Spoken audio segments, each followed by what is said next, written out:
Cuando mi hijo David me dijo que esperaba que me muriera de hambre después de robar los 4,7 millones de dólares de la herencia de mi difunta esposa, no sabía que yo tenía los documentos originales en mi caja fuerte, demostrando que él había falsificado la firma de su madre. Lo que hizo después fue tan cruel que decidí borrarlo de mi vida para siempre. Antes de continuar, por favor suscríbete a William's Revenge Stories. Activa las notificaciones porque tenemos nuevas historias todos los días. Deja un like y cuéntanos en los comentarios desde qué ciudad nos estás viendo. Mi nombre es Alan Miller. Tengo 68 años y hasta hace 6 meses, creía conocer a mi hijo David desde hacía 42 años. Pensé que había criado a un hombre honorable, trabajador y que respetaba los valores que su madre Emily y yo le enseñamos. Estaba muy equivocado. Todo comenzó el martes 15 de marzo de 2024, exactamente 8 meses después del funeral de mi querida esposa Emily. Ese día, que cambió mi vida para siempre, David llegó a mi casa en Chicago, en nuestro vecindario de clase alta, con una sonrisa que ahora reconozco como la de un depredador. «Papá, necesitamos hablar sobre la herencia de mamá», dijo, sentándose en el sofá donde Emily solía leer sus novelas románticas. Sus palabras sonaban extrañamente formales, casi ensayadas. Debí darme cuenta en ese momento. David sacó una carpeta manila y la puso sobre la mesa de centro. Estuve revisando todos los papeles con mi abogado, y resulta que mamá dejó todo claro en su testamento. La casa del lago, las acciones de la empresa y los 4,7 millones de dólares en las cuentas de ahorro. Todo está a mi nombre. El mundo se detuvo por un momento. Emily y yo habíamos hablado sobre nuestros testamentos muchas veces. Ella siempre fue muy clara, quería que yo heredara todo. Y después de mi muerte, David recibiría la herencia. Era una decisión lógica, considerando que yo era mayor y necesitaría los recursos para mis últimos años. David, eso no puede estar bien, dije, sintiendo un escalofrío recorrerme la espalda. Tu madre y yo acordamos que yo heredaría sus bienes y tú los recibirías cuando yo falleciera. La expresión de David cambió al instante. La máscara de hijo preocupado desapareció, revelando algo que me heló la sangre. Papá, no te confundas por tu edad. Aquí están los documentos oficiales firmados por mamá y certificados por el notario Michael Johnson. Todo está en orden. Tomé los documentos con las manos temblorosas. En efecto, estaba la firma de Emily, aparentemente auténtica, dejándole toda su fortuna directamente a David. Pero algo no encajaba. Yo conocía la letra de mi esposa como la palma de mi mano después de 45 años de matrimonio. Y aunque la firma se parecía, había algo distinto. Necesito tiempo para procesar esto, murmuré, sintiendo que la habitación giraba a mi alrededor. No hay nada que procesar, papá. Ya inicié todos los trámites legales. El dinero ya se está transfiriendo a mi cuenta. La casa del lago también. David se levantó y alisó su camisa con una arrogancia que nunca antes había visto en él. Considera esto un adelanto de tu herencia. Eventualmente todo sería mío, de todas formas. Entonces dije algo que cambiaría para siempre nuestra relación. David, si esto es real, respetaré los deseos de tu madre. Pero si descubro que hay algo irregular en estos documentos, las consecuencias serán severas. Mi hijo se rió. Una risa fría, calculadora, que me atravesó como un puñal.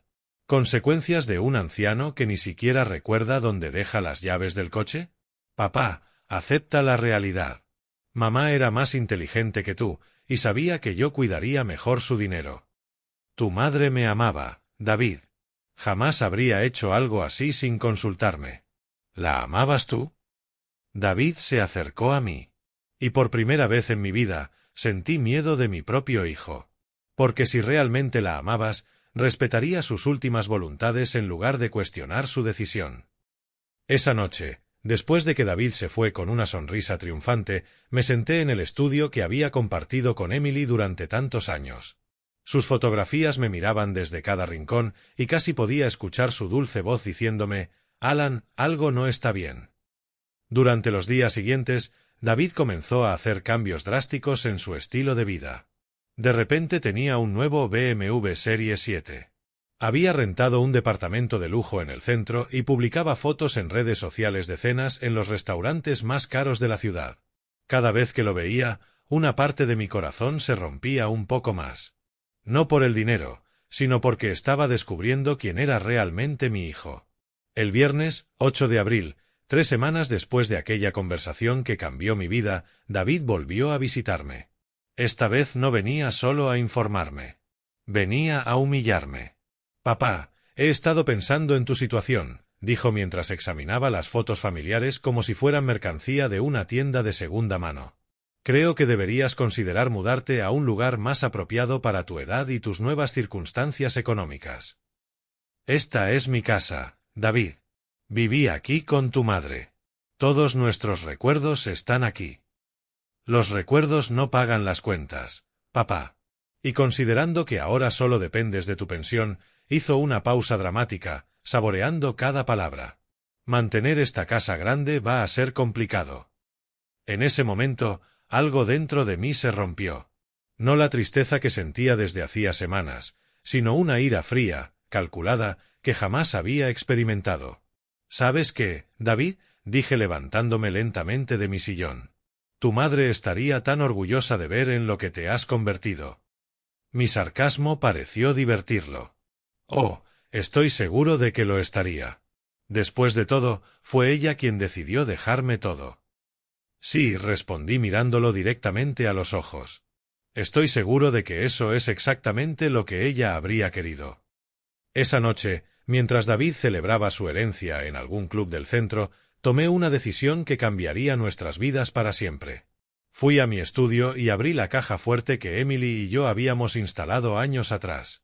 Dentro, cuidadosamente organizados y protegidos, estaban nuestros documentos más importantes: títulos de propiedad, testamentos originales, pólizas de seguro, certificados de matrimonio y nacimiento.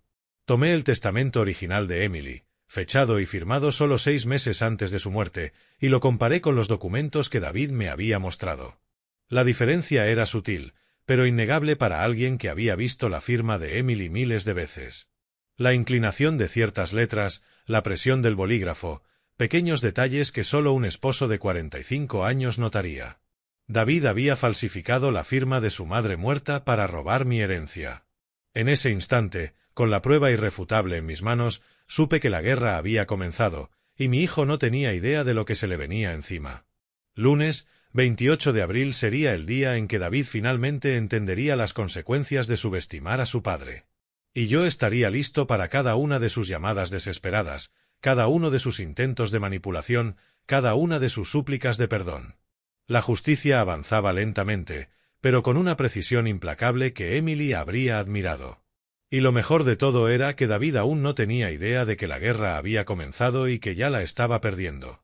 A las 9 en punto de la mañana del lunes, 28 de abril, llegué a la oficina del notario Patrick Sims en el distrito de City Park.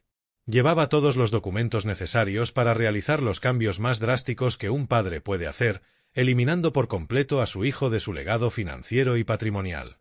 Patrick me recibió en su oficina con la solemnidad que la ocasión ameritaba. Era un hombre de 63 años que había manejado los asuntos legales de mi familia durante más de 2 décadas. Él había redactado el testamento de Emily, certificado la compra de nuestra casa y sido testigo de todos los momentos importantes de nuestras vidas. «Alan, he revisado la documentación que me enviaste sobre la situación con David», dijo, organizando los papeles sobre su escritorio de caoba. «Debo confesar que en 40 años de práctica rara vez he visto un caso de traición familiar tan calculado y cruel. Patrick, necesito que entiendas que no estoy tomando esta decisión por venganza, sino por principios. Un hombre capaz de falsificar la firma de su madre muerta para robar su herencia no merece un solo dólar de mi patrimonio». Patrick asintió gravemente. «Entiendo perfectamente tus motivaciones. Procedamos con los cambios testamentarios». El proceso fue meticuloso y exhaustivo. Primero, revisamos línea por línea mi testamento actual, identificando cada mención de David como beneficiario. Fue desalentador ver cuántas veces había incluido disposiciones especiales para asegurar su bienestar futuro. «Esta es la cláusula principal», señaló Patrick. «Nombro como mi único y universal heredero de todos mis bienes, derechos y acciones a mi hijo David Miller, con la esperanza de que honre la memoria de su madre y continúe los valores familiares que hemos cultivado por generaciones. Esas palabras, escritas apenas 4 años atrás con tanto amor paternal, ahora sonaban como una cruel burla del destino. Quiero que esa cláusula sea eliminada completamente y reemplazada, le dije a Patrick. En su lugar, quiero establecer un legado caritativo que realmente honre la memoria de Emily. Durante las siguientes 2 horas redactamos un testamento completamente nuevo. Mi patrimonio completo, valuado en aproximadamente $3.2 millones, sería dividido entre 3 organizaciones benéficas que Emily había apoyado en vida: la American Heart Association, Chicago Charities y la American Cancer Society. También quiero incluir una cláusula específica sobre David, expliqué mientras Patrick transcribía mis instrucciones. Quiero que se establezca expresamente que David Miller queda excluido de cualquier beneficio testamentario debido a actos fraudulentos comprobados judicialmente contra el patrimonio familiar. Alan, esa es una cláusula muy fuerte. Una vez incluida, será prácticamente imposible que David pueda impugnar legalmente el testamento. Exactamente lo que busco. Mientras Patrick preparaba la documentación final, me encargué de la segunda fase de mi plan: modificar mis pólizas de seguro de vida. Contacté a mi aseguradora, State Life Insurance, donde había mantenido una póliza de $900,000 durante los últimos 20 años. Mi gestora de póliza, Amanda Jenkins, manejaba mi cuenta desde el principio y conocía perfectamente mi situación familiar. Señor Miller, cambiar el beneficiario de una póliza tan sustancial requiere documentación específica, explicó cuando le informé mis intenciones. ¿Está completamente seguro de que quiere remover a su hijo como beneficiario único? Amanda, estoy más seguro de esto que de cualquier otra decisión que haya tomado en mi vida. Quiero que el beneficiario sea la Fundación Emily Miller para la investigación del cáncer. ¿Una fundación a nombre de su esposa? Una que estableceré esta semana, precisamente para canalizar estos recursos a la lucha contra la enfermedad que se llevó a Emily. Es la manera más adecuada de honrar su memoria. El proceso de cambio de beneficiario se completó en 40 minutos.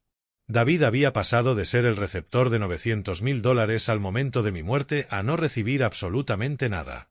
Y lo mejor era que no tenía forma de saberlo hasta que fuese demasiado tarde para revertirlo. A las 2 de la tarde fui al banco para modificar mi plan de pensión empresarial. A lo largo de 40 años de trabajo había acumulado un fondo de pensión valuado en $600,000, dinero que originalmente estaba destinado a complementar la herencia de David. El asesor financiero, Thomas Bell, revisó todas las opciones disponibles para cambiar el destino de esos fondos.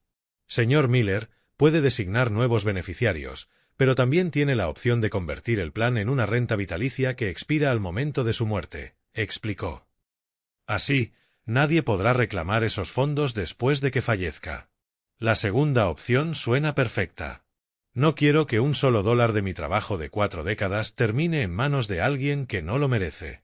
Mientras completábamos la documentación, recibí la primera señal de que David comenzaba a darse cuenta de su situación. Mi teléfono vibró con un mensaje que me heló la sangre. Papá, está pasando algo raro con mis cuentas bancarias, ¿podemos hablar? No respondí de inmediato. Había esperado este momento durante días, y quería que David experimentara la ansiedad completa de no entender lo que estaba sucediendo. Después de lo que me hizo, merecía sentir aunque fuese una fracción de la angustia que yo viví al descubrir su traición. A las 4 de la tarde completé el último cambio importante de mi plan, la modificación de los poderes notariales. Durante años, David había tenido un poder limitado para actuar en mi nombre en ciertos asuntos financieros, una precaución que Emily y yo tomamos pensando en mi vejez. De vuelta en la oficina de Patrick, revocamos formalmente todos los poderes que David poseía sobre mis asuntos. Más importante aún, establecimos nuevos poderes a favor de James Bryant, mi abogado, quien tendría autoridad completa para manejar mis asuntos si yo quedaba incapacitado. David ya no tiene ninguna autoridad legal sobre su patrimonio, confirmó Patrick tras completar la documentación. Si intentara usar un documento anterior, estaría cometiendo otro delito de usurpación. Cuando salí de la notaría al atardecer, llevaba copias de todos los documentos que acababan de cambiar radicalmente el futuro financiero de David en solo 8 horas. Lo había eliminado completamente de mi testamento, mi seguro de vida, mi plan de pensión y de cualquier autoridad legal sobre mis decisiones. Mi teléfono había recibido 6 mensajes más de David durante la tarde, cada uno más urgente que el anterior. Papá, necesito hablar contigo urgente. El banco me dijo que hay problemas con mi cuenta, ¿sabes algo? Papá, por favor contesta. Cancelaron mis tarjetas de crédito y no entiendo por qué. El progreso de sus mensajes mostraba exactamente lo que esperaba. David comenzaba a entender que su mundo de lujos estaba colapsando, pero aún no relacionaba los eventos con sus propias acciones criminales. Esa noche, mientras cenaba solo en la cocina donde Emily preparaba sus especialidades culinarias, reflexioné sobre lo que había logrado. En menos de una semana había construido un caso legal sólido contra David, recuperado el control de los fondos robados, eliminado su acceso a todos los recursos financieros y reescrito por completo mi legado para excluirlo de cualquier beneficio futuro. Pero sabía que lo más difícil estaba por venir. Pronto, David entendería que yo había descubierto su fraude, y tendría que enfrentar la conversación más dolorosa de mi vida, explicarle a mi hijo que había destruido irrevocablemente nuestra relación y que tendría que vivir con las consecuencias de traicionar la memoria de su madre. El teléfono volvió a sonar a las 9 de la noche. Esta vez decidí contestar.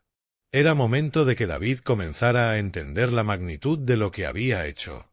«Hola», contesté con una calma que contrastaba deliberadamente con la urgencia que había detectado en sus mensajes todo el día. «Papá, gracias a Dios que contestaste». La voz de David sonaba agitada, casi desesperada. «Necesito que me expliques qué está pasando.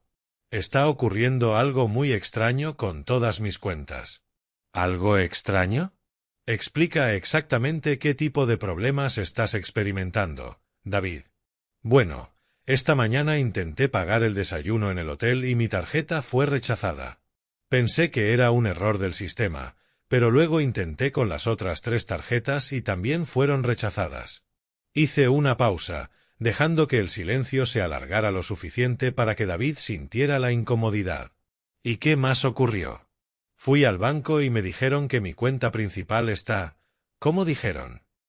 Temporalmente restringida por orden judicial. ¿Sabes algo de esto? Porque francamente, papá, estoy empezando a pensar que alguien está tratando de hacerme daño. La ironía de sus palabras me golpeó como una bofetada. David, quien había falsificado documentos para robar la herencia de su madre muerta, ahora creía que él era la víctima de una conspiración. David, ¿has considerado la posibilidad de que estos problemas estén relacionados con algo que tú hayas hecho? ¿Algo que yo hice? Papá, no entiendo de qué hablas. No he hecho nada malo. He sido completamente transparente contigo sobre la herencia de mamá. ¿Completamente transparente? Mi voz se volvió más fría. ¿Estás seguro de eso? Escuché a David respirar más rápido al otro lado de la línea. Su confianza empezaba a resquebrajarse, aunque todavía no entendía por completo por qué. Papá, no sé qué estás insinuando, pero necesito tu ayuda ahora mismo. No tengo acceso a mi dinero. Me sacaron del departamento porque aparentemente hay problemas con los pagos y mi carro está incautado en el estacionamiento. Es como si alguien hubiera decidido arruinar mi vida de la noche a la mañana. ¿Y tú no tienes idea de quién podría estar detrás de todo esto? No. Por eso te estoy llamando. Pensé que quizá tú también tenías problemas o que conocías a alguien que pudiera ayudarme a resolver esto. La ingenuidad de David era asombrosa. Después de meses de gastar el dinero robado, humillarme públicamente, desear que yo muriera de hambre, realmente creía que yo correría a rescatarlo cuando por fin enfrentara las consecuencias de sus crímenes. David, antes de que pueda ayudarte, necesito que aclares algo muy importante. ¿Estás completamente seguro de que todos los documentos relacionados con la herencia de tu madre son auténticos y legítimos? El silencio duró casi 20 segundos. Imaginé a David al otro lado, probablemente sentado en algún lobby de hotel, empezando a entender que su padre sabía más de lo que había demostrado. Papá, claro que son auténticos. ¿Por qué me preguntas eso? Porque, hijo, He tenido tiempo de revisar cuidadosamente todos los documentos originales que Emily y yo guardábamos en nuestra caja fuerte. Otro silencio, aún más largo. Cuando David volvió a hablar, su voz había cambiado por completo. La desesperación se había transformado en pánico controlado. No entiendo lo que quieres decir con eso. Creo que entiendes perfectamente lo que quiero decir. La pregunta es si tienes la honestidad para admitirlo o si vas a continuar con esta farsa hasta el final. Papá, estás hablando en acertijos y no te entiendo. Si tienes algo que decirme, dímelo claro. La arrogancia residual en su voz confirmó que David aún creía que podía manipular la situación. Incluso frente a la evidencia de que yo sabía la verdad, seguía intentando mantener su versión. Muy bien, David, te lo diré con total claridad. Respiré hondo antes de pronunciar las palabras que cambiarían nuestra relación para siempre. Sé que falsificaste la firma de tu madre en el testamento. Sé que inventaste un documento fechado después de su muerte. Y sé que robaste $4.7 millones que legalmente me pertenecían. El silencio que siguió fue ensordecedor. Escuché la respiración irregular de David, probablemente mientras procesaba que su plan había sido descubierto por completo. Eso es una acusación muy grave, papá. No es una acusación, David, interrumpí. Es un hecho. Comprobado por peritaje caligráfico profesional y respaldado por una orden judicial. Los problemas que estás experimentando no son coincidencias ni errores bancarios. Son las consecuencias legales directas de tus crímenes. ¿Mis crímenes? La voz de David subió de tono. ¿Estás loco? Yo no he cometido ningún crimen. El testamento de mamá es totalmente legítimo. El testamento que me mostraste está fechado el 5 de diciembre de 2023. Tu madre murió el 14 de noviembre de 2023. ¿Cómo explicas esa diferencia de fechas esta vez? El silencio duró tanto que pensé que había colgado. Cuando finalmente habló, David había adoptado un tono agresivo, casi amenazante. Mira, papá, no sé en qué juego estás metido, pero esto ya fue demasiado lejos. Tal vez cometí un pequeño error con las fechas, pero eso no cambia el hecho fundamental. Mamá quería que yo heredara su dinero. Un pequeño error, David. Falsificar un documento testamentario es un delito grave que conlleva años de prisión. ¿Prisión? Su voz se quebró ligeramente. Papá, esto es ridículo. Soy tu hijo. No vas a meterme a prisión por un malentendido familiar. Ya no eres mi hijo. Las palabras salieron con una frialdad que incluso a mí me sorprendió. Mi hijo habría respetado la memoria de su madre. Mi hijo jamás habría robado dinero de su tumba. Mi hijo no habría deseado que yo muriera de hambre después de cometer esos crímenes. Esto es una locura. Estás completamente fuera de ti. Lo que está fuera de sí es pensar que podías robarme, humillarme y seguir viviendo sin consecuencias. Pensar que tu madre estaría orgullosa de verte gastando su dinero en casinos y lujos mientras deseabas que su esposo muriera de hambre. Yo nunca dije eso. ¿No recuerdas decirme ojalá te mueras de hambre, anciano miserable? Porque yo recuerdo cada palabra. David empezó a hiperventilar. Papá, por favor escúchame. Tal vez cometí un error. Tal vez tomé decisiones impulsivas. Pero puedes ayudarme a arreglar esto. Podemos devolver el dinero. Podemos. No hay podemos en esta situación, David. El dinero ya fue recuperado por orden judicial. Tus cuentas están congeladas porque contenían fondos de origen fraudulento.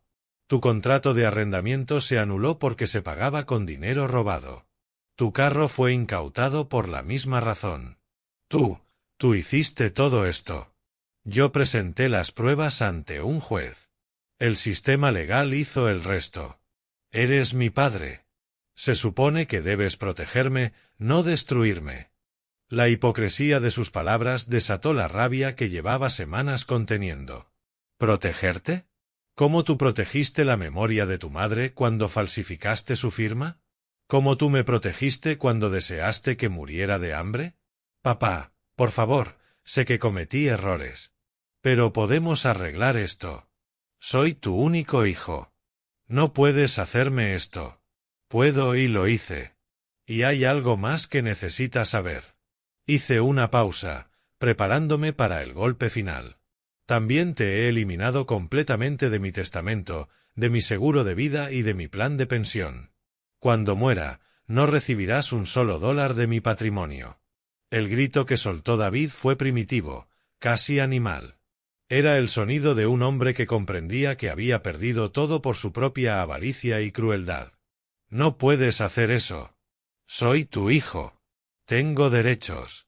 Tenías derechos. Los perdiste cuando decidiste traicionar a tu familia viva y muerta. La llamada terminó abruptamente cuando David colgó, incapaz de procesar la magnitud de las consecuencias que enfrentaba. Pero yo sabía que esto era solo el comienzo. Su mundo colapsaba, y las próximas horas le mostrarían exactamente cuánto poder había perdido por subestimarme. Las siguientes 24 horas fueron un torbellino de llamadas desesperadas que documentaron la desintegración total del mundo artificial que David había construido con el dinero robado de su madre. Mi teléfono comenzó a sonar a las 6 de la mañana del martes, 29 de abril, y no dejó de hacerlo durante horas. «Papá, por favor reconsidera», suplicó David en la primera llamada del día, con voz ronca, como si hubiera llorado toda la noche. «No puedes destruir la vida de tu único hijo por un malentendido. No hay malentendido, David. Hay documentos falsificados y dinero robado. Y un hijo que deseó la muerte de su padre después de cometer esos crímenes. Estoy en la calle, ¿entiendes? Me sacaron del hotel porque mi tarjeta fue rechazada. Dormí en una banca del City Park». La imagen de David, quien hacía apenas una semana publicaba fotos cenando en restaurantes de $500 por persona, durmiendo al aire libre, debería haber despertado compasión paternal. En cambio, solo sentí una fría satisfacción de que la justicia finalmente se manifestara. Deberías haber considerado esas consecuencias antes de falsificar la firma de tu madre muerta. La segunda llamada llegó a las 8 de la mañana. Esta vez, David había adoptado otra estrategia, la intimidación. «Papá, contraté un abogado. Me dijo que lo que tú hiciste es ilegal. No puedes congelar las cuentas de una herencia legítima sin un proceso judicial completo». «Ah, ¿sí? ¿Y cómo le pagaste a ese abogado si todas tus cuentas están congeladas?» El silencio que siguió fue revelador. David claramente no había pensado en esa contradicción. Eso no importa. Lo que importa es que vas a enfrentar consecuencias legales por esto. David, el único que enfrentará consecuencias legales eres tú, por falsificación de documentos, fraude agravado y robo de herencia. Mi abogado calcula entre 3 y 6 años de prisión. La tercera llamada, a las 10 de la mañana, reveló que David había comenzado a contactar a otros familiares buscando apoyo, o más probablemente, dinero prestado. «Hablé con el tío Raymond», dijo, refiriéndose al hermano menor de Emily. «Le conté toda la situación y está dispuesto a ayudarme económicamente hasta resolver este problema». «¿Le dijiste que falsificaste la firma de su hermana muerta para robar su herencia?» Expliqué que había un malentendido con algunos documentos y que estaba reaccionando de forma exagerada por el duelo. La manipulación de David no tenía límites. Incluso en su desesperación seguía intentando controlar la narrativa, pintándome como un anciano confundido por el dolor en lugar del padre traicionado que realmente era. David Raymond ya conoce la verdad. Le envié copias de todas las pruebas forenses anoche. Otro silencio, seguido de una explosión de ira que reveló la verdadera personalidad de mi hijo. «Eres un hijo de... ¿Cómo puedes hacerle esto a tu propia sangre? Mamá estaría avergonzada de ti. Tu madre estaría avergonzada del ladrón en el que te convertiste». La cuarta llamada llegó al mediodía, y esta vez David sonaba completamente desesperado. «Papá, no he comido desde ayer. No tengo ni un solo dólar. Por favor, solo dame algo de dinero para sobrevivir mientras resolvemos esto». ¿Dónde están los $800.000 que gastaste en criptomonedas? ¿Dónde están los 500.000 que perdiste en casinos? ¿Dónde está el dinero que derrochaste en lujos mientras planeabas dejarme morir de hambre? Eso fue diferente. Era mi dinero. Era el dinero de tu madre muerta, el cual robaste falsificando su firma. Las llamadas se volvieron más frecuentes durante la tarde. A las 2, a las 3, a las 4, cada una más desesperada que la anterior, y cada una revelando con mayor claridad la personalidad manipuladora que David había ocultado durante años. En la llamada de las 5 de la tarde cambió de estrategia otra vez, intentando apelar a la memoria de Emily. Papá, mamá no habría querido esto. Habría querido que fuéramos una familia unida, especialmente después de su muerte. Tu madre tampoco habría querido que falsificara su firma para robarme. Pero eso no te detuvo. Mamá me quería. Ella entendía que yo era más capaz de manejar el dinero que tú. Si te quería tanto, ¿por qué el testamento real te excluye por completo hasta después de mi muerte? La sexta llamada de la tarde fue interrumpida por un acontecimiento que aceleró dramáticamente la situación. La policía contactó a David para un interrogatorio oficial sobre los cargos de falsificación de documentos. Papá, 2 oficiales vinieron a buscarme. Me dijeron que debo presentarme mañana en la estación para dar una declaración por cargos criminales. ¿Tú hiciste esto? Presenté las pruebas ante la corte. La fiscalía decidió presentar cargos basándose en la evidencia. No puedes enviar a tu propio hijo a la cárcel. No te estoy enviando a la cárcel, David. Tus propias acciones delictivas son las que tienen consecuencias legales. La séptima llamada, a las 8 de la noche, fue la más patética de todas. David había comenzado a llorar sin control. Papá, lo siento muchísimo. Sé que estuve mal. Sé que tomé decisiones terribles, pero soy tu hijo, tu único hijo. No puedes abandonarme así. Por primera vez en días, sentí una punzada de dolor paternal. Oír a David llorar me recordó al niño al que había consolado tras pesadillas, al adolescente al que había abrazado después de decepciones amorosas.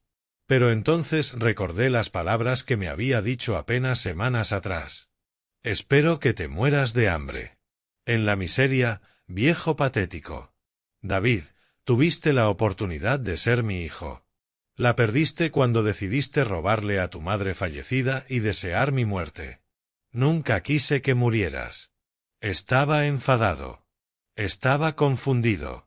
La gente dice cosas horribles cuando está alterada.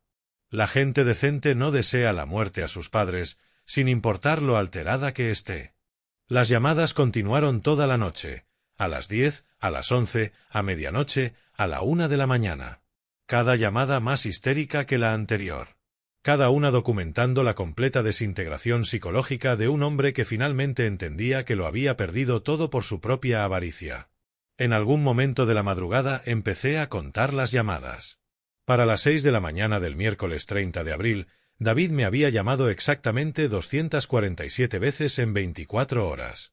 247 súplicas de perdón de un hombre que había pasado de ser un millonario con dinero robado a un indigente en menos de una semana. La última llamada de ese maratón de desesperación llegó a las 6:15 de la mañana. David sonaba completamente derrotado, su voz apenas un susurro. Papá, no puedo más. Ya no tengo fuerzas para seguir peleando. Ganaste. Esto nunca se trató de ganar o perder, David. Se trató de justicia y consecuencias. ¿Qué va a pasar conmigo ahora? Vas a enfrentar las consecuencias legales de tus crímenes. Vas a aprender a vivir sin el dinero que robaste. Y vas a descubrir si eres capaz de convertirte en el hombre que tu madre habría querido que fueras o si seguirás siendo el ladrón en el que te convertiste. ¿Hay alguna posibilidad de que algún día puedas perdonarme? La pregunta me golpeó como un puñetazo en el estómago. Durante 42 años había amado a este hombre incondicionalmente. Pero el hombre que había falsificado la firma de su madre muerta, robado su herencia y deseado mi muerte, ya no era mi hijo. David, el perdón se gana con acciones, no con palabras. Y tus acciones han mostrado quién eres realmente. Cuando colgué esa llamada, supe que la fase más intensa de mi confrontación con David había terminado. Las siguientes horas le mostrarían si era capaz de aprender de las consecuencias de sus actos o si seguiría por el camino de autodestrucción que había elegido al traicionar a su familia. 247 llamadas pidiendo perdón no podían borrar las crueles palabras que había dicho, ni los crímenes que había cometido. Pero quizá podían marcar el inicio de una transformación genuina que honrara la memoria de Emily. Solo el tiempo lo diría. El jueves 1 de mayo, a las 3 de la tarde, mientras leía el periódico en la sala donde Emily solía bordar, escuché que tocaban el timbre insistentemente. No esperaba visitas, y después de las 247 llamadas de David en las últimas 48 horas, tenía una clara sospecha de quién podía estar en la puerta. Cuando la abrí, encontré a mi hijo en un estado que jamás habría imaginado. David, que siempre había sido meticuloso con su apariencia personal, estaba desaliñado, sin afeitar, vistiendo la misma ropa arrugada que probablemente llevaba desde hacía días. Sus ojos estaban hinchados y enrojecidos, clara evidencia de horas de llanto y falta de sueño. «Papá», murmuró, con la voz rota, un contraste dramático con la arrogancia que había mostrado apenas una semana antes. «Por favor, déjame entrar. Necesitamos hablar». Lo observé durante varios segundos sin moverme del umbral. Aquel hombre destrozado que tenía frente a mí era técnicamente mi hijo, pero el David que había conocido por 42 años había muerto para mí el día que falsificó la firma de su madre. «Si quieres hablar, puedes hacerlo desde ahí», respondí fríamente. «No vas a entrar a la casa que intentaste robarme. Papá, por favor. Sé que cometí errores terribles. Sé que te fallé de la peor forma posible. Pero vine aquí para confesarlo todo. Para explicar exactamente lo que hice y por qué. Ahora quieres confesar, después de que las pruebas forenses demostraron tu culpabilidad, después de que perdiste acceso al dinero robado». David literalmente colapsó, cayendo de rodillas en mi puerta. Nunca había visto a un hombre adulto quebrarse tan por completo, y una parte primitiva de mi cerebro paternal sintió el impulso de consolarlo. Pero la imagen de Emily en su lecho de muerte, confiando en que yo protegería su memoria, me mantuvo firme. «Papá, tienes razón en todo. Falsifiqué la firma de mamá. Inventé un testamento falso. Robé el dinero que legalmente te pertenecía. Todo lo que descubriste es verdad». Sus palabras, aunque esperadas, me golpearon con una fuerza emocional inesperada. Una cosa era saber intelectualmente que David había cometido esos crímenes. Otra muy distinta era escucharlo admitirlo con total claridad. «¿Y por qué lo hiciste? Explícame cómo un hombre de 42 años decide robar a su madre muerta». David levantó la mirada y en sus ojos vi algo que nunca había visto, vergüenza genuina mezclada con desesperación absoluta. «Tenía deudas, papá. Deudas de juego de las que nunca te hablé. Estuve apostando durante años, perdiendo dinero que no tenía. Cuando mamá murió, debía casi $200.000 a gente muy peligrosa». «¿Gente peligrosa?» «Prestamistas. Personas que no aceptan excusas ni planes de pago. Me dijeron que si no pagaba antes de Navidad, iban a lastimarme gravemente». Esta revelación añadió una dimensión completamente nueva a la traición de David. No solo había robado por avaricia, había puesto en riesgo los bienes de la familia para salvarse de las consecuencias de una adicción al juego que había ocultado durante años. «Así que decidiste robar a tu madre para pagar tus deudas de casino». Al principio pensé que podía obtener un préstamo usando la herencia como garantía, solo de forma temporal. Pero cuando revisé el testamento real de mamá y vi que lo dejó todo para ti, entré en pánico. «Y decidiste falsificarlo». «Conocí a alguien que se especializa en documentos. Me costó $20.000 crear el testamento falso con la firma de mamá. Pensé que sería fácil, que tú estarías tan afectado por su muerte que no revisarías los detalles cuidadosamente». La frialdad calculada de su plan me llenó de repulsión. Había usado mi duelo por la pérdida de Emily como una oportunidad para robarme, confiando en mi vulnerabilidad emocional para protegerse del escrutinio. «¿Y el resto del dinero?» «Los millones que derrochaste en lujos y casinos después del robo». David bajó la cabeza, incapaz de sostenerme la mirada. Después de pagar mis primeras deudas, quedaron más de 4 millones. Y por primera vez en años, me sentí libre, sin deudas, con dinero en el banco. Empecé a gastar porque podía. El apartamento, el coche, las cenas caras, era como una droga. ¿Y los $800.000 en criptomonedas? Pensé que podía multiplicar el dinero rápidamente. Vi vídeos en YouTube de gente que se hacía rica con Bitcoin. Perdí casi todo en una semana. ¿Y los 500.000 que perdiste en casinos después de perder el dinero de las criptomonedas? Entré en pánico. Pensé que podía recuperar el dinero apostando fuerte en la ruleta y el blackjack. Cada pérdida me hacía apostar más, intentando recuperar la anterior. La estupidez de sus decisiones financieras era asombrosa, pero lo que más me indignaba era la total falta de respeto por el origen del dinero. Cada dólar derrochado era un insulto adicional a la memoria de Emily. ¿Y cuándo decidiste desear que yo muriera de hambre? ¿Eso también fue parte del pánico? David se cubrió el rostro con las manos y empezó a sollozar sin control. Esas palabras.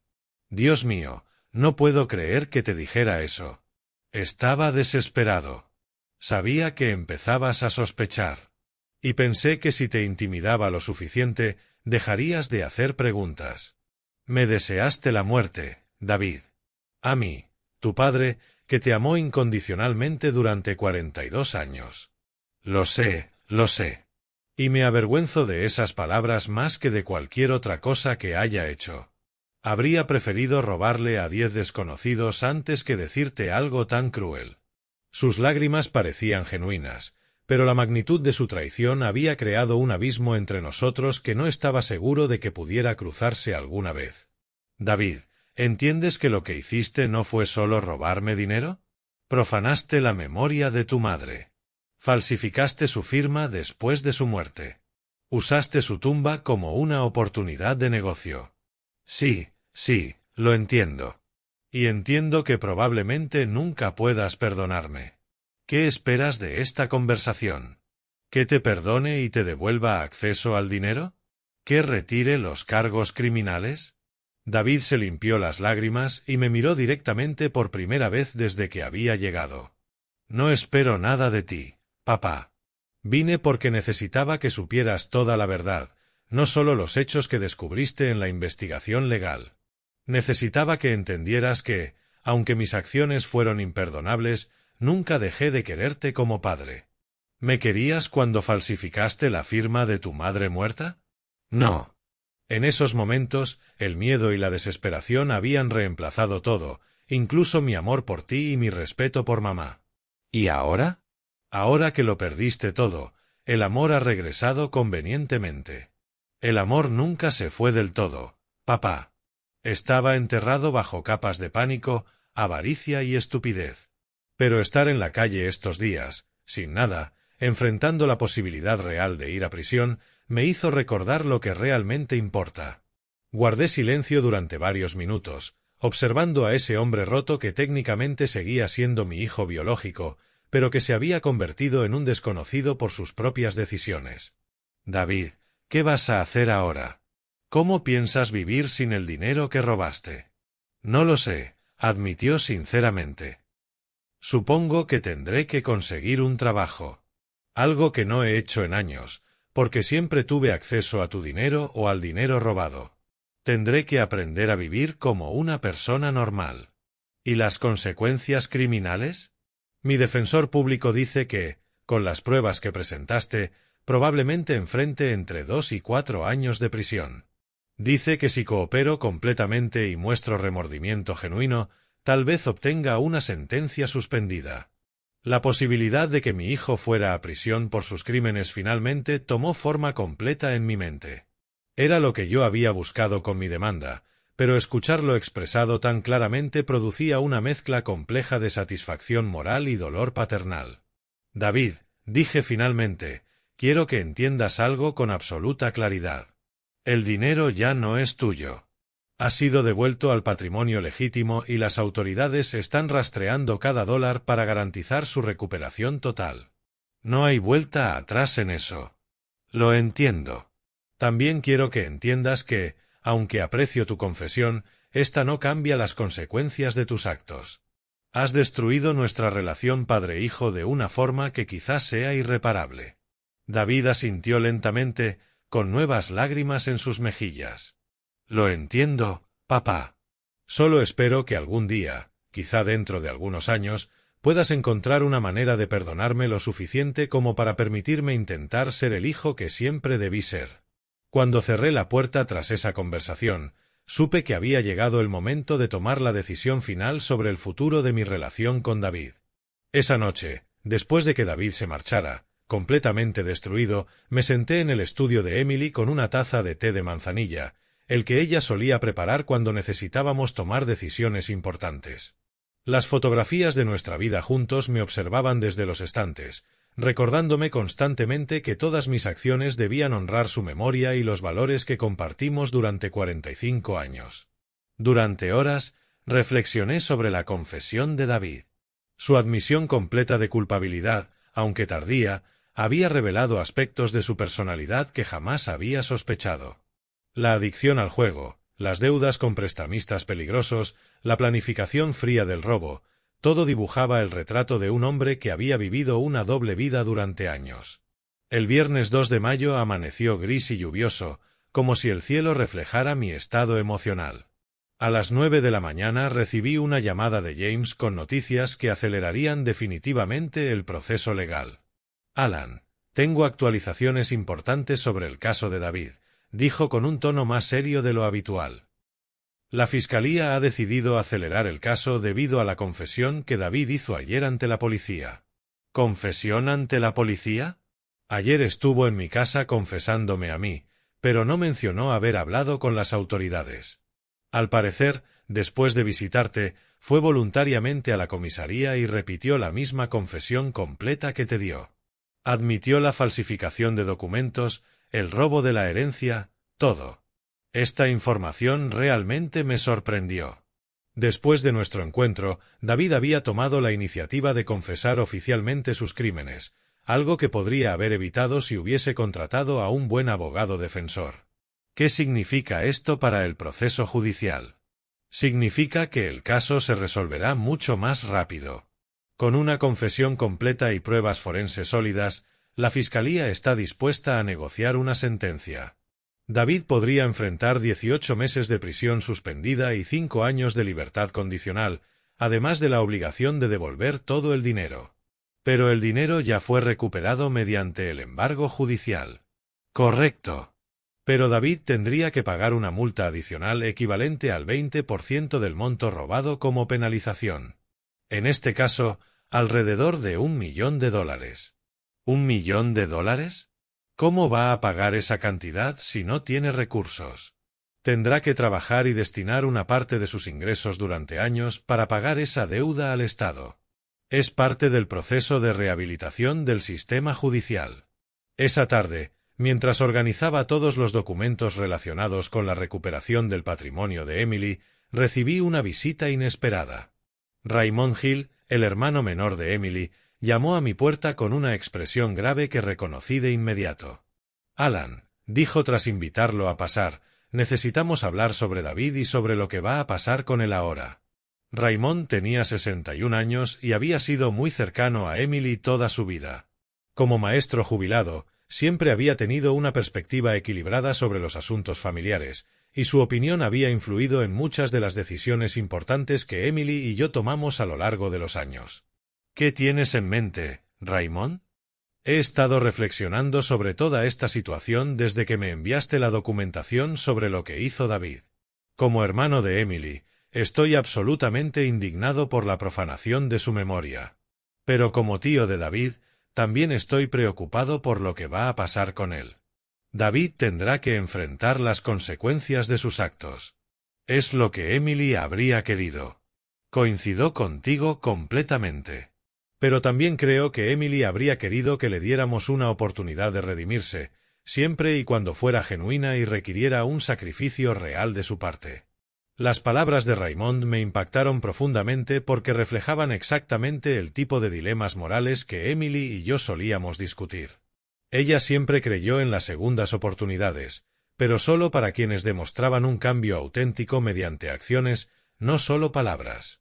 ¿Y qué propones exactamente? No propongo que le devuelvas el dinero ni que retires los cargos criminales.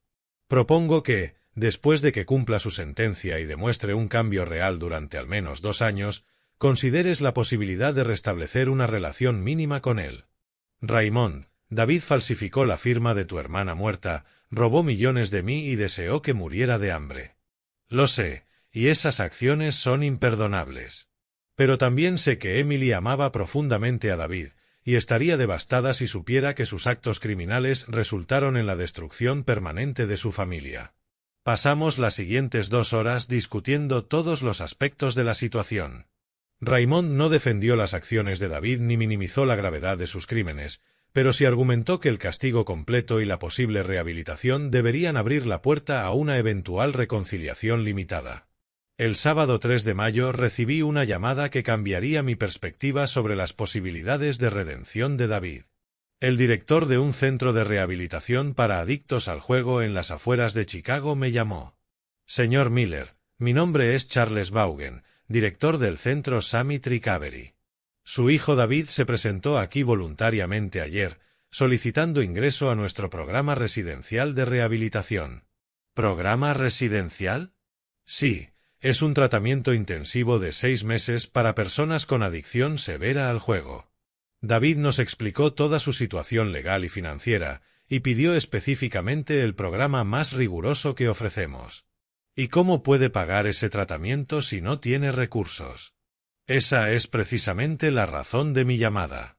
David nos pidió que lo contactáramos para preguntarle si estaría dispuesto a cubrir el costo del tratamiento.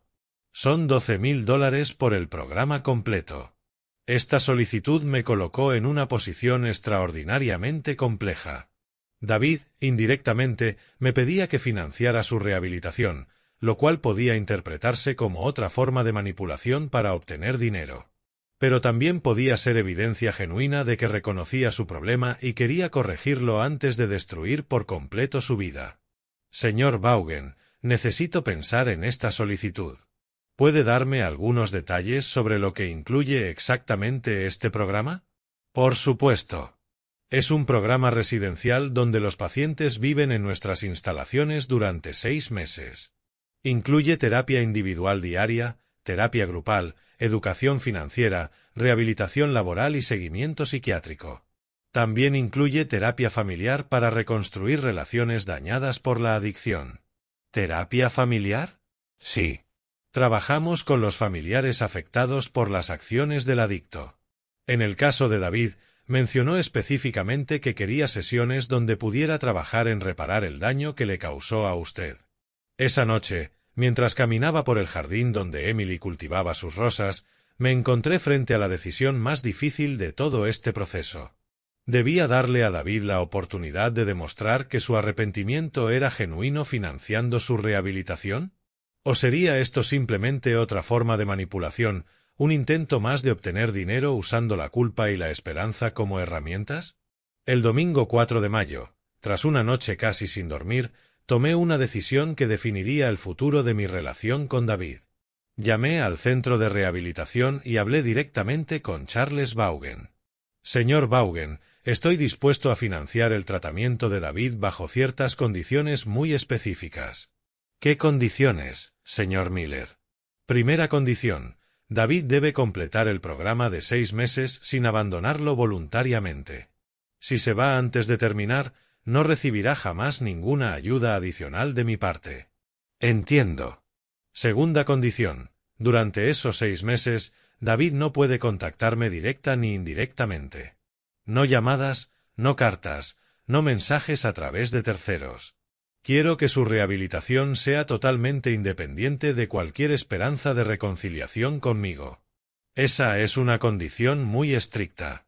Tercera condición. Al final del programa, usted me proporcionará un informe completo sobre su progreso, su compromiso genuino con el cambio y su probabilidad real de rehabilitación exitosa.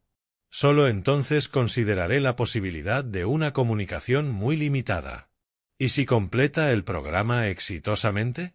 Si demuestra un cambio genuino durante 6 meses sin contacto conmigo, y si su evaluación profesional indica una rehabilitación real, consideraré permitir una única conversación para determinar si existe alguna base para una relación futura muy limitada.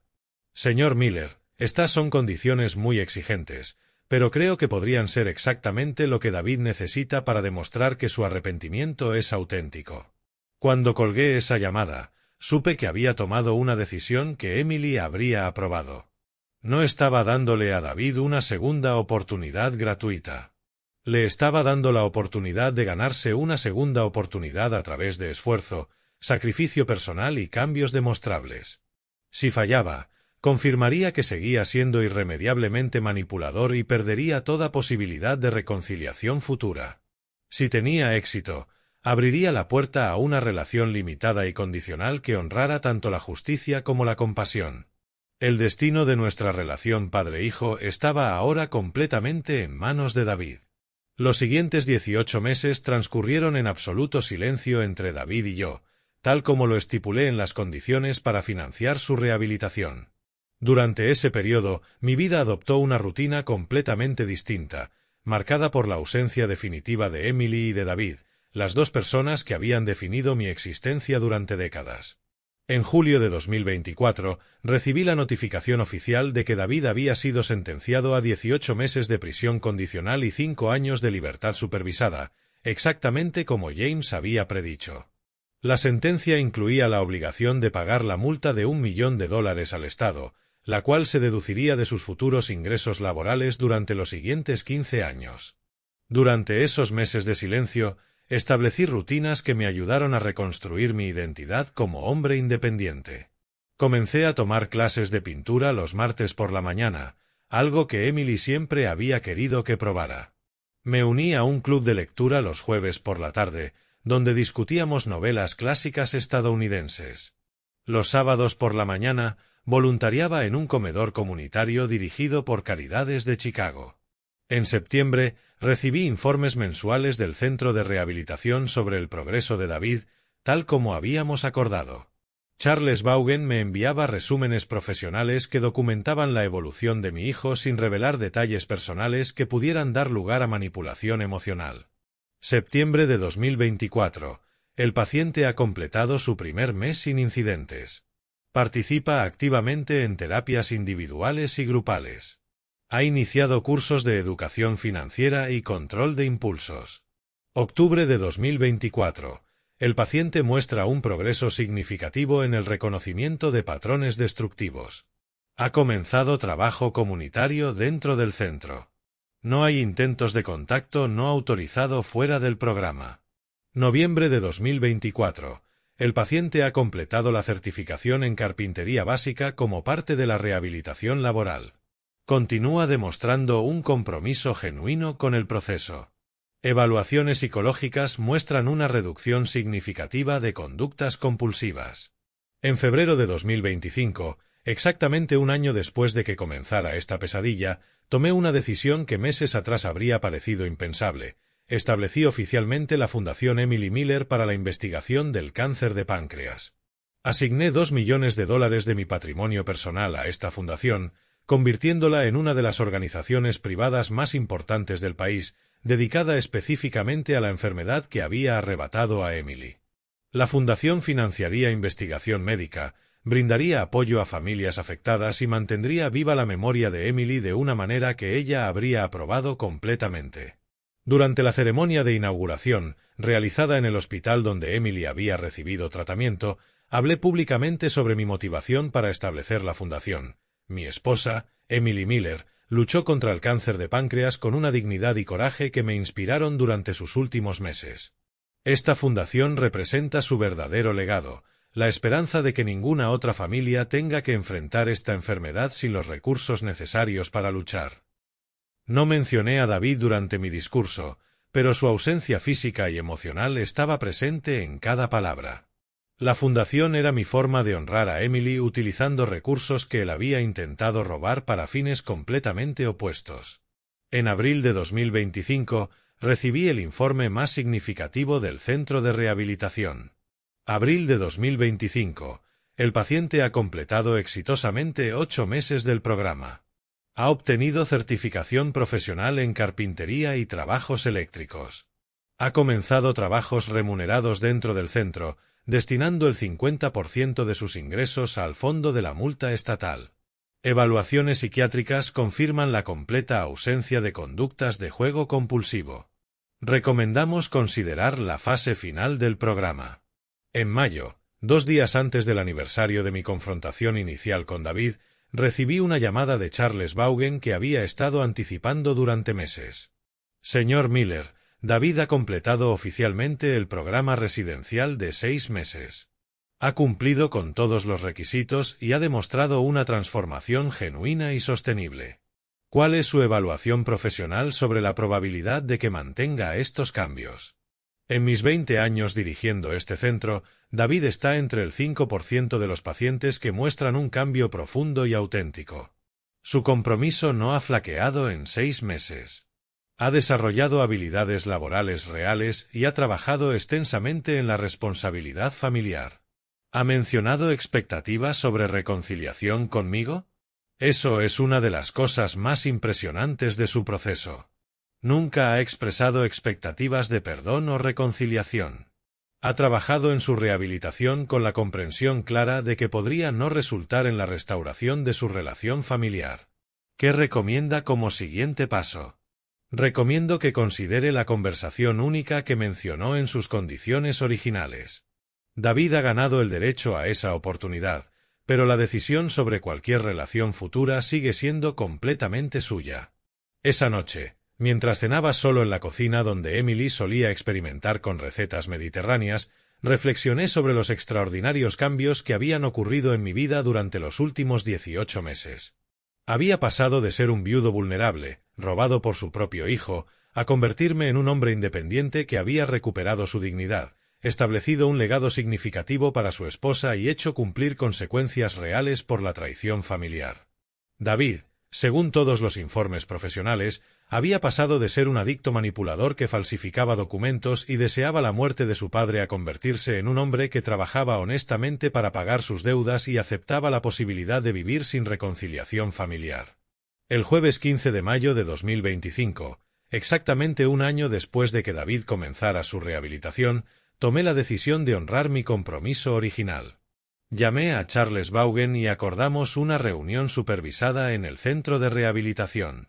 Sería una conversación de un máximo de 2 horas. Especifiqué que David podría decir lo que necesitara y yo determinaría si existía alguna base para un contacto muy limitado en el futuro. Lo entiendo perfectamente.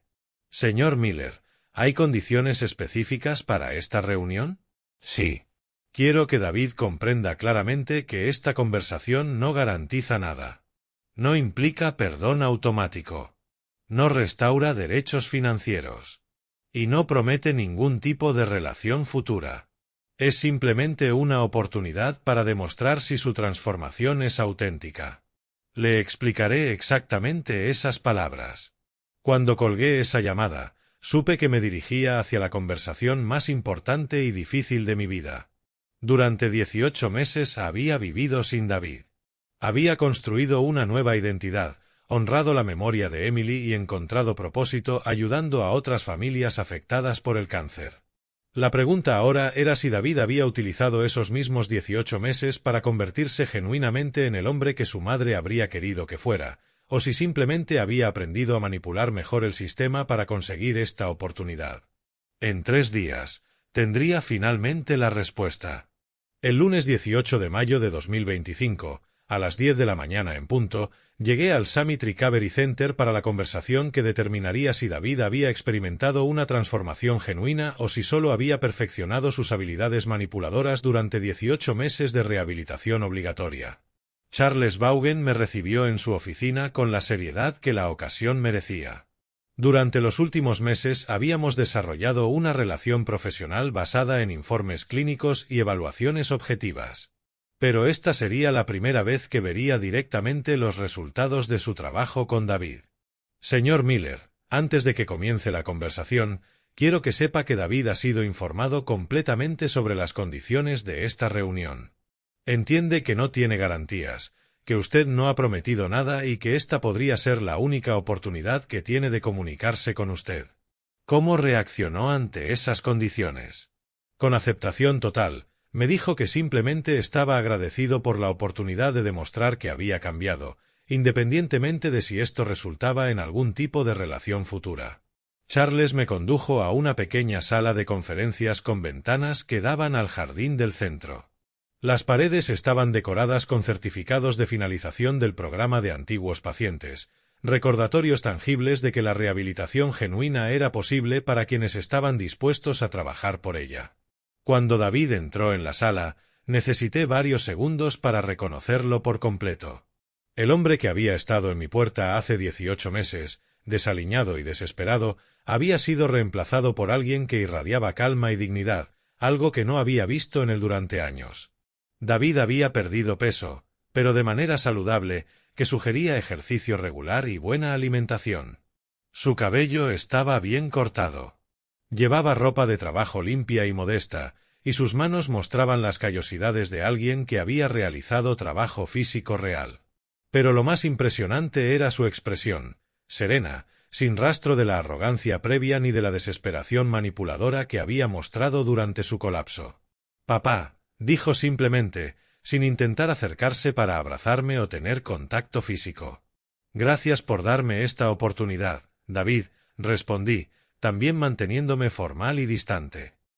«Tienes 2 horas para demostrarme si tu transformación es auténtica o si solo has aprendido a actuar mejor».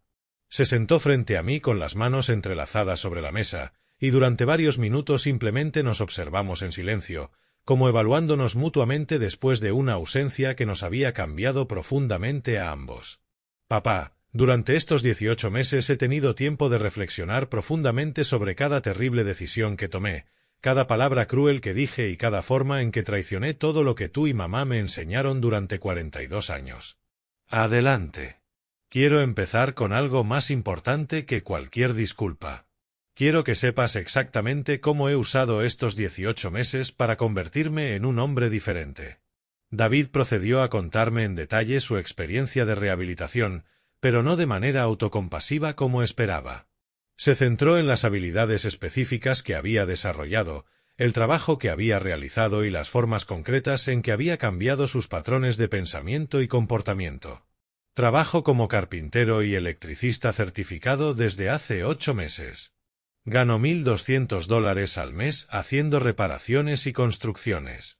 600 van directamente al Estado para pagar la multa impuesta. Los otros 600 los utilizo para gastos básicos de vida. ¿Y dónde vives? En una habitación compartida en una residencia para personas en rehabilitación laboral. Pago $300 al mes de alquiler, 200 en comida y 100 en transporte y gastos básicos. ¿Qué haces en tu tiempo libre? Asisto a reuniones de jugadores anónimos 3 veces por semana. Leo libros sobre manejo financiero y psicología de la adicción. Los fines de semana, soy voluntario en un comedor para personas sin hogar. Esta descripción me impresionó porque era completamente diferente al estilo de vida que David había llevado toda su vida adulta. Por primera vez, vivía con medios modestos, trabajaba con sus manos y contribuía a su comunidad de maneras que no implicaban aprovecharse de otros. «David, ¿por qué decidiste ser voluntario con personas sin hogar?» «Porque después de pasar noches durmiendo en parques y estaciones de tren durante mi colapso, entendí lo que significa estar completamente desamparado. Quise ayudar a personas en esa situación y recordarme constantemente a dónde conduce la autodestrucción». «¿Y qué has aprendido sobre ti mismo durante este proceso?» David respiró hondo antes de responder, como si se hubiera estado preparando para esta pregunta durante meses. «He aprendido que durante años viví una completa mentira sobre quién era y lo que merecía. Crecí creyendo que el dinero familiar eventualmente sería mío, por lo que nunca desarrollé habilidades reales ni ética de trabajo genuina. Cuando enfrenté una crisis financiera, mi primera reacción fue robar en lugar de trabajar. Y ahora entiendo que cada dólar que gano trabajando vale más que todos los millones que robé porque proviene de mi propio esfuerzo y contribución legítima. Por primera vez en mi vida, me siento orgulloso de cómo genero mis ingresos». Durante las siguientes 2 horas, David demostró un nivel de autorreflexión y cambio de comportamiento que superó mis expectativas más optimistas. No intentó minimizar sus crímenes ni justificar sus acciones pasadas. En cambio, Mostró una comprensión completa de cómo sus decisiones habían afectado no solo a mí, sino también la memoria de Emily y el concepto mismo de confianza familiar. Papá, hay algo específico que necesito contarte sobre mamá. ¿Qué? Durante la terapia, trabajé extensamente para comprender cómo mis acciones profanaron su memoria. Falsificar su firma no fue solo robarte a ti, fue una violación de todo lo que ella representaba. Mamá valoraba la honestidad por encima de todo, y yo convertí su muerte en una oportunidad para cometer el acto más deshonesto de mi vida. Sus palabras mostraban una comprensión de las dimensiones morales de sus crímenes que había estado ausente en todas nuestras conversaciones previas. ¿Y qué has hecho para honrar su memoria durante tu rehabilitación? Cada mes, dono $50 de mi salario a la Fundación Emily Miller que usted estableció. Es todo lo que puedo dar con mi presupuesto actual, pero quiero contribuir de alguna manera a preservar su legado de forma positiva. Esta revelación me sorprendió completamente. David había seguido las actividades de la Fundación y había encontrado una manera de contribuir sin contactarme directamente, respetando las condiciones de nuestro acuerdo de no comunicación. David, ¿qué esperas de esta conversación? ¿Qué tipo de relación crees que podríamos tener en el futuro? No espero nada. Papá, si después de esta conversación decides no tener nunca más contacto conmigo, lo respetaré completamente. Has demostrado más paciencia y justicia de la que merecía al darme esta oportunidad. ¿Y qué esperarías idealmente? Idealmente, me gustaría la posibilidad de comunicación muy limitada contigo, quizás una vez al año, no para restaurar una relación completa de padre e hijo porque entiendo que la confianza está rota para siempre, sino para que puedas verificar que sigo viviendo de manera honorable. Al final de las 2 horas, Charles Vaughan regresó para finalizar la reunión. David se levantó, me miró directamente a los ojos una última vez y dijo algo que permanecería conmigo durante meses. Papá, independientemente de lo que decidas, quiero que sepas que estos 18 meses me han enseñado a ser el hombre que mamá habría querido que fuera. Si nunca nos volvemos a ver, al menos moriré sabiendo que finalmente honré su memoria con mis acciones en lugar de profanarla. Cuando salí del centro de rehabilitación esa tarde, supe que había sido testigo de una transformación genuina. David había demostrado no solo arrepentimiento sincero, sino un cambio de comportamiento sostenible y una contribución positiva a la sociedad. 2 semanas después, tomé una decisión que Emily habría aprobado. Envié una carta a David permitiendo comunicación limitada una vez cada 6 meses, bajo la condición de que mantuviera su rehabilitación y trabajo honesto. No era un perdón completo ni la restauración de nuestra relación de padre e hijo. Era el reconocimiento de que las personas pueden cambiar genuinamente y que la justicia debe incluir la posibilidad de redención para quienes realmente la merecen. El dinero de Emily permanecería para siempre en la fundación que llevaba su nombre, ayudando a familias afectadas por el cáncer. David continuaría pagando sus deudas al Estado durante los próximos 14 años, y yo seguiría viviendo de manera independiente, honrando la memoria de Emily a través de acciones positivas en lugar de amargura perpetua. Habíamos encontrado una manera de coexistir que respetaba tanto la justicia como la compasión, exactamente como Emily nos habría enseñado si hubiera estado viva para guiarnos a través de esta crisis familiar que casi nos destruye para siempre. Si te gustó esta historia, dale like al vídeo, suscríbete al canal y comparte tus pensamientos en los comentarios. Para escuchar la próxima historia, haz clic en el recuadro a la izquierda. Gracias por vernos.